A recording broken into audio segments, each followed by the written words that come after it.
বিসমিল্লাহির রহমানির রহিম।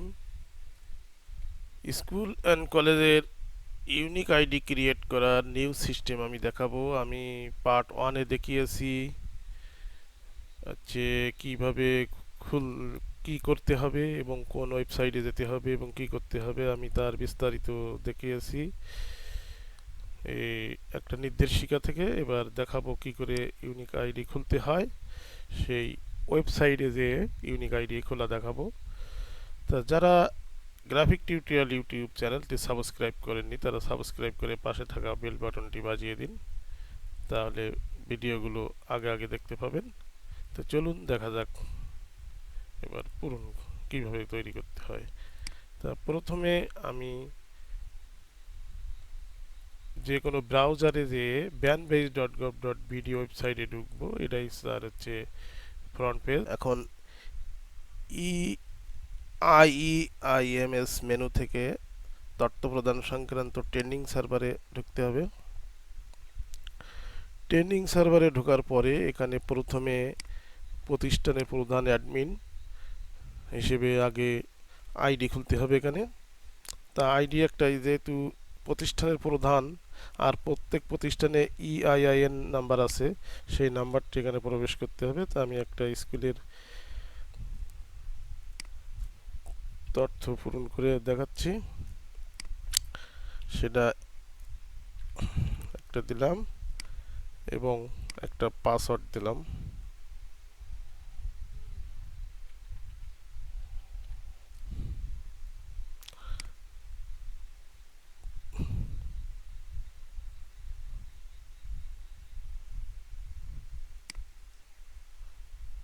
পাসওয়ার্ড দেওয়ার পরে লগ ইন সাকসেসফুলি দেখাচ্ছে স্ট্যাটাস। তো আমার পেজ আসবে, পেজ আসছে। তো পেজ আসার পরে এখান থেকে দেখেন ইউজার প্রথমে অ্যাডমিন করবেন। অ্যাডমিন করার পরে এখানে student management, student ID card, student promotion, মানে অনেকগুলো, এটা হলো ড্যাশবোর্ড। ড্যাশবোর্ডে অনেকগুলো তথ্য আছে। শুরুতে স্টুডেন্টস মানে স্টুডেন্টের লিস্ট, স্টুডেন্ট এনরোলমেন্ট ফর্ম, এখানে স্টুডেন্ট আইডি কার্ড এবং স্টুডেন্ট মাইগ্রেশন, এক প্রতিষ্ঠান থেকে আরেক প্রতিষ্ঠানে যেতে পারবে এবং আসতে পারবে। পেন্ডিং রিকোয়েস্ট যদি আসে আর সেন্ডিং রিকোয়েস্ট যদি এখান থেকে পাঠানো হয়। স্টুডেন্ট প্রমোশন, এক ক্লাস থেকে আরেক ক্লাসে প্রমোশন দিতে হবে। অ্যাটেন্ডেন্স, এখান থেকে অ্যাটেন্ডেন্স দেওয়া যাবে। আর রিপোর্ট, এখান থেকে বাৎসরিক রিপোর্ট বা বিভিন্ন রিপোর্ট প্রদান করা যাবে। Attendance report, mid day meal plan, এবং এখানে ইউজার এই ওয়েবসাইটটা, এই লিঙ্কটা কারা কারা ব্যবহার করবে তাদের একটা লিস্ট। যদি আমি এখানে লিস্টে যাই তাহলে দেখা যাবে এখানে দুইজন, একজন প্রতিষ্ঠান প্রধান হেড এবং আরেকজনের অনুমতি আছে। তো এই কীভাবে এন্ট্রি করতে হয় আমি প্রথমে দেখাবো। একটা প্রথমে অ্যাডমিন, অ্যাডমিন যে এটা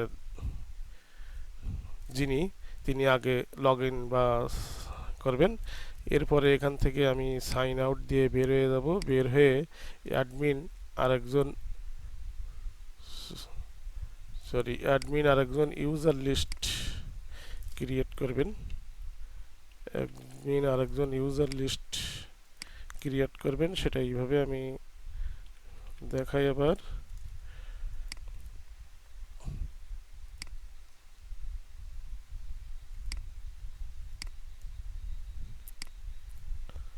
সরি, এখানে ইউজার দেওয়া হয়েছে, অ্যাডমিনরে দেওয়া হবে।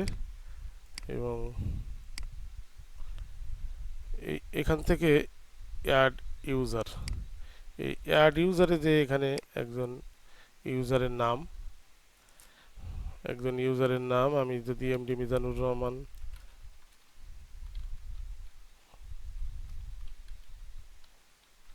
এমডি মিজানুর রহমান, তার ইমেল মনে করেন এম রানা, একটা দিয়ে দেই।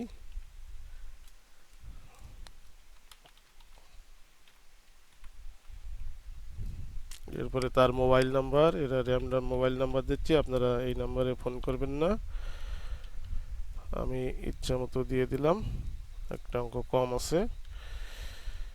এরপরে পাসওয়ার্ড, আমি যেখানে যেটা ক্রিয়েট করব এখানে দেখেন আমি একটা পাসওয়ার্ড দিলাম। আমার কিবোর্ড থেকে এখানে আরেকটা পাসওয়ার্ড দিলাম, যখন মিলে যাবে তখন ম্যাচিং, এখন সেভ দিলে এনার নামে একটা খুলে যাবে। তা আমি এখানে এইটা আর খুলছি না, আমি যেহেতু এখানে খোলা আছে আমি আপনাদের দেখাচ্ছি, এই যে আরেকটা খুললাম। এখন এইটা হলো যে অ্যাডমিন, আগে পরে প্রতিষ্ঠান প্রধান, তিনি আগে সাইন ইন করবেন এবং তিনি আরেকজনকে এন্ট্রি করার সুযোগ দিবেন। তা এন্ট্রি করে আপনারা এই নাম্বারে কিন্তু ফোন দিবেন, এটা একটা র্যান্ডম নাম্বার পাঠানো আপনাদের দেখানোর জন্য। তা এই নাম্বারে গেলে এই নাম্বারের তথ্য এখান থেকে এডিট করা যায়। এডিট করাতে গেলে পাসওয়ার্ড, কনফার্ম পাসওয়ার্ড, কিন্তু পাসওয়ার্ড কিন্তু চেঞ্জ করা যাবে না, পাসওয়ার্ড চেঞ্জ করা যাবে না। তো সেক্ষেত্রে এবার এই ইউজার, এই অ্যাডমিন নিজেই আছে এই আইডি ক্রিয়েট করতে পারেন এবং ইউজার যিনি তিনিও আইডি ক্রিয়েট করতে পারেন। তা আমি ইউজার দিয়ে এখন আইডি ক্রিয়েট করা দেখাবো। তাহলে আমাকে এখান থেকে লগ ইন আউট করে বেরিয়ে যেতে হবে। এবার ইউজারের ইউজারের মোবাইল নাম, ওই ইমেলটা আমার লাগবে।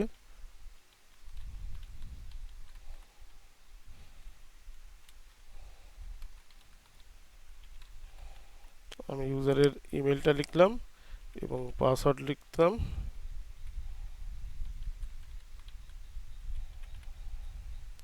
পাসওয়ার্ড লিখে আমি সাইন ইন করলাম। তা অনলি ইউজার খালি কিন্তু দেখেন এই স্টুডেন্ট ম্যানেজমেন্টটাই করতে পারবে, মানে স্টুডেন্ট একটা সিস্টেমই করতে পারবে, কিন্তু প্রতিষ্ঠান প্রধান কিন্তু অনেকগুলো কাজ করতে পারছিল। তা স্টুডেন্ট, এই যে ইনরোলমেন্ট স্টুডেন্ট লিস্ট যদি আমি পূরণ করে থাকি তাহলে স্টুডেন্ট লিস্ট, কিন্তু কোনো ডাটা ইনপুট করা হয় নাই। তা আমি আপনাদের দেখানোর জন্য ডেমো দেখাচ্ছি। তাহলে স্টুডেন্ট ইনরোলমেন্ট ফর্ম ক্লিক করলেই যে ফর্মটি দেখতে পাইছিলাম, আমরা আগে দেখাইছিলাম ইনস্ট্রাকশন, এই যে তথ্য ছক, সেই পুরোপুরি সেই ছকটাই। তো এখানে দেখেন ওই প্রতিষ্ঠানের ইআইআইএন নাম্বার, এটা কিন্তু অটো নিয়ে নিছে, দেওয়া লাগবে না। এই শিক্ষার্থীর আইডিও অটো নিয়ে নিবে। তা আমরা এখানে প্রথমে একজনের নাম লিখব, এমডি রো, এখানে বাংলায় আছে। তাহলে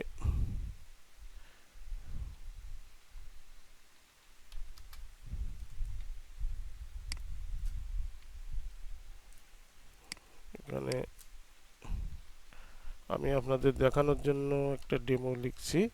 এখন 1 নম্বরে নাম বাংলায়, 2 নম্বরে নাম ইংরেজি বড় হাতের অক্ষরে, ছোট হাতের লিখলেও বড় হাতের হয়ে যাবে। এরপর জন্ম নিবন্ধন যদি 10 ডিজিট, 13 ডিজিট এবং 17 ডিজিট, যার যেটা হয় সেটাই ক্লিক করে দেবেন। এই 17 ডিজিট হলো সাল সহ। তা আমি এখন এখানে একটা পূরণ করি, 1905, বা আমি ক্লাস 6-এ এন্ট্রি করব, তাহলে 10 দিলে হবে, 1910 দিলে হবে। তো এরপরে তার অ্যাকচুয়াল নাম্বারটা এখানে দিতে হবে আর কি। তো পর্যায়ক্রমে আমি যদি এন্ট্রি করতে থাকি প্রত্যেক ঘরে নিয়ে নেবে। আমি একটা র্যান্ডম নাম্বার দিলাম এবং এখান থেকে ছবি, আমি একটা ছবি দিব। ছবির ক্ষেত্রে আগেই বলা হয়েছে যে মাই কম্পিউটারে যে ওই স্কুলের নামে একটা ফোল্ডার খুলে সেখানে ক্লাস 6 এর ঘরে এখানে 6 হবে, ক্লাস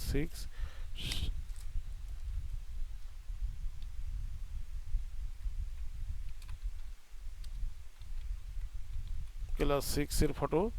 তো এই ফটোর আবার নাম দিতে হবে, এটা 01 না, এটা 6.1, 6.1 মানে ক্লাস 6-এর 1 নম্বর ছবিটাই। পিএনজি জেপিজি যে কোনো আকারে দেওয়া যাবে। তো এটা এখানে দিলে হয়ে যাবে। আপনারা আগের থেকে সাইজ করে রাখবেন। এখানে দেখেন সাইজটা লেখা আছে 300 বাই 300 পিক্সেল এবং এখানে দেওয়াও আছে। তা এখান থেকে আমি ছবিটা দেওয়ার পরে ছবিটা দেখেন একটু উপর নিচে করা যাবে। তা আসলে ছবিটা আমার অনেক ছোট হয়ে গেছে, আরও একটু বড় থাকা দরকার ছিল। এখানে যেটাই আছে আমি ক্রপ করে দিতে হবে, ক্রপ না করলে কিন্তু ছবিটা আপলোড হবে না। এরপরে জন্ম তারিখ আমি দিয়ে দিই 10 আর আগস্ট দিলাম এবং সালটা দেওয়া ছিল কিন্তু 1910 সাল, আমাদেরকে এটা খেয়াল রাখতে হবে। এরপর নিজ জেলা এখান থেকে সিলেক্ট করতে হবে। আমি যেহেতু খুলনা থেকে করছি, খুলনা, জেন্ডার পুরুষ বাংলাদেশি, ধর্ম সিলেক্ট করতে হবে ইসলাম, অধ্যয়নরত শ্রেণী, এখন ক্লাস 6-এ আমি এন্ট্রি করছি, তাহলে 5 থেকে আসছে। আর যদি আমি অধ্যয়নরত শ্রেণী যদি আমি এখানে 7 এন্ট্রি করি, তার মানে যে 6-এ ছিল তার জন্য 7। তো শ্রেণী রোল নম্বর আসবে তখন। তো শ্রেণী রোল নম্বরের রাখছে এক আছে বৈবাহিক অবস্থা অবিবাহিত, এখান থেকে প্রতিবন্ধী কিনা না, যদি প্রতিবন্ধী হ্যাঁ হয় তাহলে দেখেন এখানে একটা উত্তর আছে, আর যদি না হয় তাহলে কোনো উত্তর নাই। রক্তের গ্রুপ যদি দিয়ে দিই, ক্ষুদ্র নৃগোষ্ঠী কিনা না, আর হ্যাঁ হলে নাম্বার ছিল। পিতামাতার এনআইডি আছে কিনা হ্যাঁ, যদি আছে যেই দিলাম। এখন দেখেন এখান থেকে মাতার তথ্য প্রথমেই ছিল আগে, তার নাম বাংলায় ইংরেজি, এবং এখান থেকে 13 ডিজিট এবং 10 ডিজিট, এখানে কিন্তু দুইটা আছে, 10 অথবা 17 ডিজিট। 17 ডিজিট হলো পুরাতন এনআইডি, নতুন স্মার্ট কার্ড এনআইডি। তো এখান থেকে আমি এইভাবে দিব। দেওয়ার পরে আমাকে এখানে একা একটা দিতে হবে। এখানে এখানে একটা দিতে হবে আমাকে।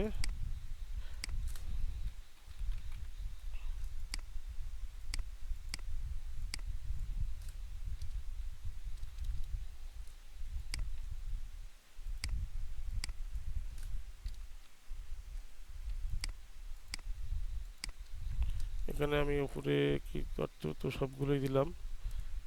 তাহলে এখানে আসলে এই নামটা মানে মাদার নেম ইন বাংলা।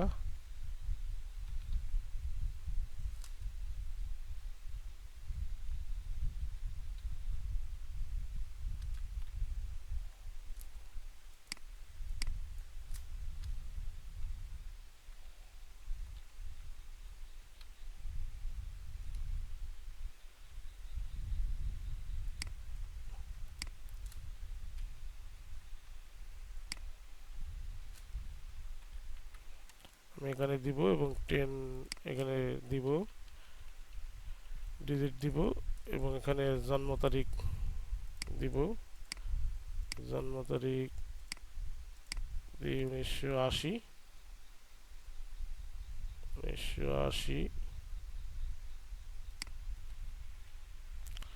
এবং এখানে দেখেন নট ম্যাচ, ম্যাচ করেনি, এই নাম্বারের সাথে এটা ম্যাচ করেনি। তো এটা ম্যাচ যদি না করে তাহলে কিন্তু দেখেন এখানে কিন্তু হয় জন্ম তারিখ ভুল আছে, নাহলে নাম্বারটা ভুল আছে। আমি যেহেতু আমার দেখে লিখছি না, এই জন্য আর কি একটু ভুল হওয়ার স্বাভাবিক। এখানে এখানে কিন্তু কোনো ক্যারেক্টার নেবে না, এখানে নাম্বার, এখানে মোবাইল নাম্বার, এখানে পেশা গৃহিণী, অথবা যে কোনো মাতা যদি চাকরিজীবী হতে পারেন, তা গৃহিণীও আছে, হাউস ওয়াইফ,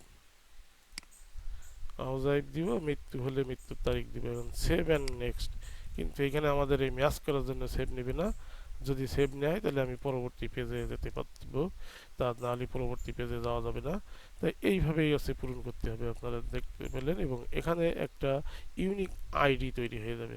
তা আমি এখন অন্য একজনের নাম দিয়ে একটা ইউনিক আইডি এখন এই মুহূর্তে ক্রিয়েট করা দেখাবো না, আমরা ঠিক এইভাবে পূরণ করলে আপনারা পরবর্তী এই শিক্ষার্থীর একটা ইউনিক আইডি পেয়ে যাবেন।